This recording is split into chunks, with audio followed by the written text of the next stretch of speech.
Olha, eu sei que muitos de vocês devem estar muito down, né? Para baixo, chateados.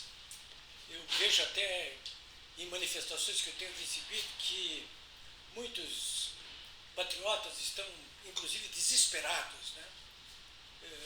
Hoje mesmo, nesta quinta-feira que eu estou aqui falando com vocês, eu recebi uma notícia e passei no meu blog pulibraca.com.br de que um ativista da oposição, certamente desesperado com tudo isso que está acontecendo no Brasil, essa tensão política, essa crise política, ele, em plena esplanada dos ministérios,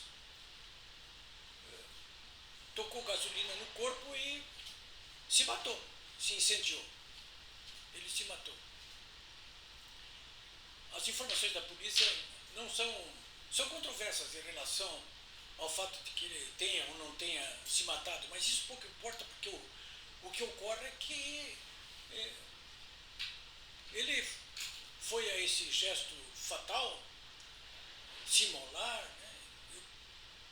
Eu me lembro de coisas assim, de ativistas políticos se imolarem na guerra do Vietnã, em algumas manifestações nos Estados Unidos, na Europa, na Ásia, mas aqui no Brasil, talvez isso até já tenha acontecido, mas não me passa pela cabeça assim, na minha história, que isso já tenha acontecido aqui.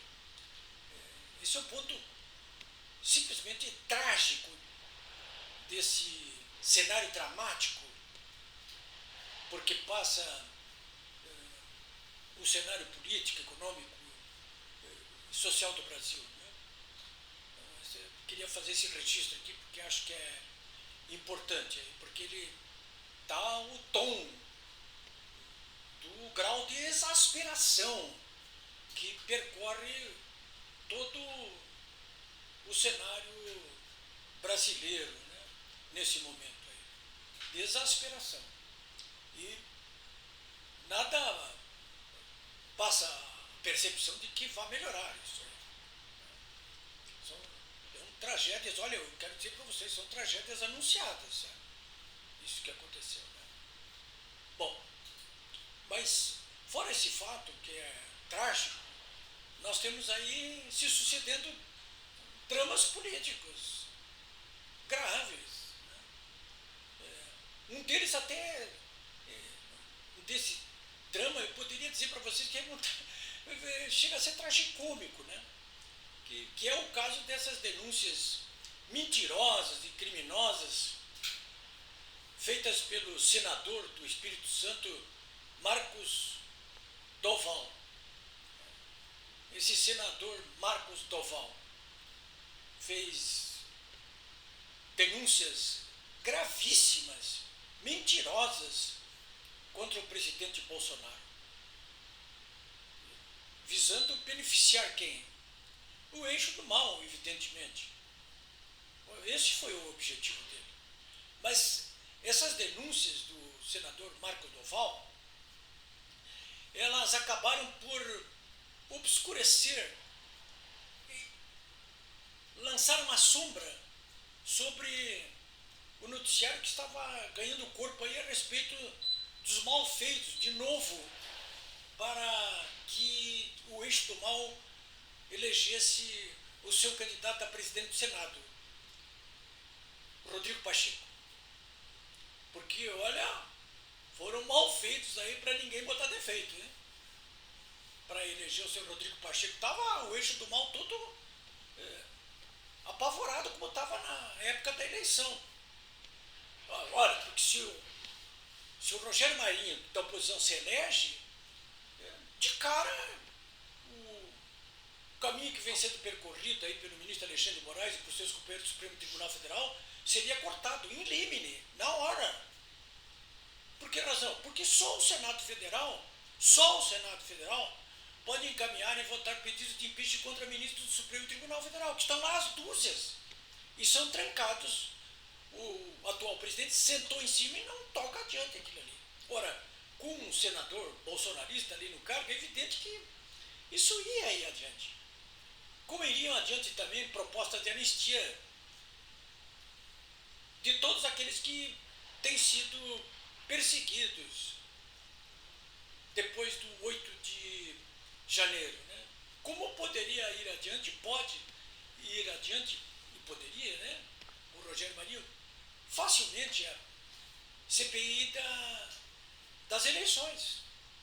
E mais do que isso, o encaminhamento de um pedido de impeachment do próximo presidente Lula da Silva. Né? Então, claro que eles saíram a campo aí, né, para valer. Fazendo o quê? O próprio Palácio do Planalto, através da ação do próprio Lula, que está acostumado a fazer essas coisas, entrou em campo para quê? Para oferecer cargos, para oferecer benefícios. Né?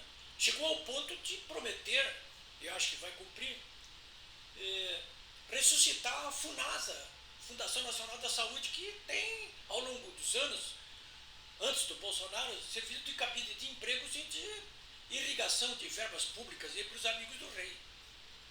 A esse ponto que chegaram outros cargos oferecendo também. Mais do que isso, as redes sociais viralizaram informações de que correu dinheiro grosso. Não estou falando que o governo federal tenha produzido isso aí, mas a informação que não foi desmentida nas redes sociais também não foi dada fonte, né? Ninguém vai dizer que recebeu 15 milhões de reais para votar no candidato do governo e do eixo do mal. Mas são as informações que corriam, né? E as pressões, por fim, políticas de ministros do Supremo Tribunal Federal.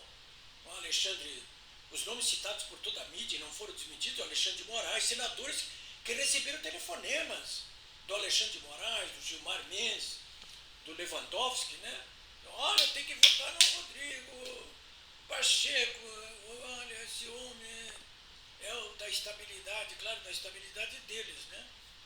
E foi o que se viu ali, né? Aquele mercado ali funcionando. E funcionando bem, né? Tanto que se esperava um segundo turno, porque todo mundo achava que nenhum dos dois candidatos conseguiria 41 votos, mas o Rodrigo Pacheco, o candidato, que é um cavalo do comissário, levou 49 votos contra 32 do Rogério Marinho, da oposição. O Rogério Marinho pensava, mas traições, né? O velho Brizola já dizia que a política ama a traição, mas odeia os criminosos, né? E um desses traidores aí apontado em prosa e versa foi esse Marcos Doval, hein? Ele ontem, na quarta-feira, conversando com o pessoal do MBL lá, disse, não, eu não sou traidor. Ele explicou que não tinha votado no Pacheco. Todo mundo sabe que ele votou sim. Até o último momento ele estava com o Rogério Marinho. De repente, todo mundo percebeu que não. E não foi só ele não, hein? Não foi. No meu blog, polibiobraga.com.br, eu listo ali quem são esses senadores traíras ali. E não é só o Marcos Doval. Mas pior ainda, o Marcos Doval faria do que isso aí. Por que razão eu estou dizendo isso aí? Porque ele veio a público ontem de noite, quarta-feira, numa entrevista para a Globo, e também numa entrevista que ele concedeu para a revista Veja, que saiu hoje, na quinta-feira, inclusive essa entrevista, ele denunciou o próprio presidente Bolsonaro, numa história que não tem nada a ver com a eleição agora do Rodrigo Pacheco, dizendo que o Bolsonaro e o Daniel Silveira tinham chamado ele para uma reunião, chamado o Marcos Doval, uma reunião no Palácio Jaburu para propor a ele um golpe de Estado. Olha, disse o Doval para a revista Veja e para a Globo, e para quem quisesse ouvir, ele disse, me chamaram lá para mim botar um telefone oculto aqui, lá no Alexandre de Moraes, e fazer ele confessar que está produzindo malfeitos aí para impedir o presidente Bolsonaro. Isso naquela época, né? Claro, foi um Deus nos acuda, e a imprensa toda foi atrás, né? O Globo e a Veja, quando entrevistaram o Doval e ele disse isso tudo aí, nem perguntaram para ele se ele tinha alguma prova, se tinha alguma gravação, se tinha alguma testemunha. Nem procuraram saber com o Daniel Silveira se aquilo ali era verdade. com o Bolsonaro para saber se era verdade. Né? O objetivo qual é? É tentar desmoralizar o máximo possível o ex-presidente Bolsonaro e todos os oposicionistas, né? Botar tudo dentro daquele saco de maldade aí que ele já vem tentando fazer isso aí há muito tempo, praticamente desde o início do governo Bolsonaro. Olha, todo mundo ficou ouriçado, né? O próprio Ministério Público Federal pediu ao Alexandre de Moraes, vamos ouvir imediatamente o Tofol para que ele comprometa o presidente Bolsonaro aí, né? O Castrati, né, que é o líder do governo no Senado, no Congresso, veio a público com seus Gleisi Hoffmann, aquela turma toda, né? Tem que prender, o Moraes tem que decretar a prisão preventiva do Bolsonaro e pedir a extradição dele dos Estados Unidos. Foi um festerê durante boa parte do dia, até que, provavelmente, premido pelas circunstâncias e pelo fato de que aquilo não ficaria impune, porque o Tofol ia ter que confirmar e provar o que disse para a própria Polícia Federal, já está marcado o depoimento dele, no próprio Senado. Ele convocou às pressas uma coletiva de imprensa perto do meio-dia de hoje e desmentiu tudo. Disse, não, Bolsonaro não tem nada a ver com isso aí, não, eu não falei com ele sobre isso, quem me propôs isso aí foi o deputado Daniel Silveira, que aliás foi preso hoje, provavelmente até baseado no que vinha dizendo o próprio Marco Tofol. Desmentiu tudo. Olha, alguém me dizia assim, mas de onde é que esse sujeito tirou essa história toda? Gravação, essa parafernália toda. Ora, eu quero lembrar vocês podem dar uma olhadinha no meu blog polibraga.com.br e vão encontrar ali uma rápida biografia desse senador aí pelo Espírito Santo que tem 53 anos de vida. Esse sujeito tem ligações enormes com forças de segurança, né? Ele foi militar do Exército, trabalhou muito e trabalha até hoje, ele tem uma empresa nessa área de segurança e de inteligência, inclusive, e desenvolveu alguns métodos, inclusive, de mobilização de preços aí, e graças a isso conseguiu ministrar cursos, inclusive, para a SWAT dos Estados Unidos, para o FBI, em várias partes do mundo, né? Então nós não estamos falando aqui de um bobalhão qualquer que não sabe o que está fazendo. Ele sabe o que está fazendo, sim. Ele sabe qual é o jogo que ele está jogando. Sabe muito bem qual é o jogo que ele está jogando. O fato é que, de qualquer maneira, ele meteu o pé pelas mãos hoje, né? Nesses últimos dias aí. Vai ter que responder isso aí. Não vai ter que responder apenas civil e criminalmente em juízo, não. Ele vai ter que responder, inclusive, junto aos seus pares do Senado, porque ele vai para a Comissão de Ética e provavelmente terá o seu mandato cassado, se não renunciar, porque ele anunciou também ontem que iria renunciar. Eu publiquei uma cartinha dele de renúncia, mas é um mentiroso, um cafajeste desse aí, não honra a palavra. Provavelmente ele vai suspender aí esse anúncio de renúncia, né? Mas terá que ser cassado, né? A bem da honra de pelo menos de alguns dos seus pares, esse sujeito tem que ser botado para fora do parlamento brasileiro, né? E muito rapidamente, né? Porque é isso que tem que fazer a comissão de ética. Por fim, senhores, eu quero dizer o seguinte, essa é mais um degrau que foi ultrapassado agora pelo eixo do mal, né? Que segue sendo o protagonista de mentiras, de velhacarias, de traições, de vilanias de todas as sortes, né? E à medida que eles acham que também estão progredindo, na verdade estão se desmoralizando a cada dia que passa. Como nesses episódios agora mesmo. Não só do processo eleitoral, mas da eleição do Rodrigo Pacheco e agora dessas denúncias mentirosas aí do senador Marcos Tofol, aí, que é a última ponta de lança aí que os eixos do mal resolviam introduzir. Enfim, o que eu quero dizer para vocês é o seguinte, aqueles que estão muito desesperados, nem tudo está perdido, não. Nós ainda temos muita água aí para fazer rolar debaixo dessa ponta aí. nesse momento, eu acho que o mais importante de tudo é prestigiar e amparar a oposição parlamentar, que nesse episódio da eleição para presidente do Senado demonstrou, sim, bastante unidade.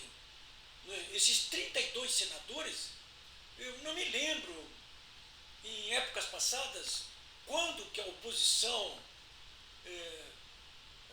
que existe ou existiu confrontando forças tão poderosas como essa do sistema, em épocas passadas, nunca vi ela tão fortalecida, né?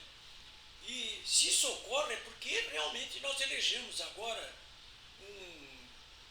uma pleiade de deputados federais e de senadores da melhor têmpera, né? Comprometidos com as mudanças que vinham sendo implementadas aí desde o início do governo Bolsonaro e que eram exigidas em praça pública desde 2015 pelo conjunto da população brasileira, né? Então, faça como eu. Não se desespere. Vamos analisar a conjuntura política tal como ela é, porque há muito ainda por fazer. E você que está me vendo aí, não está sozinho. Eu sei que eu também não estou sozinho.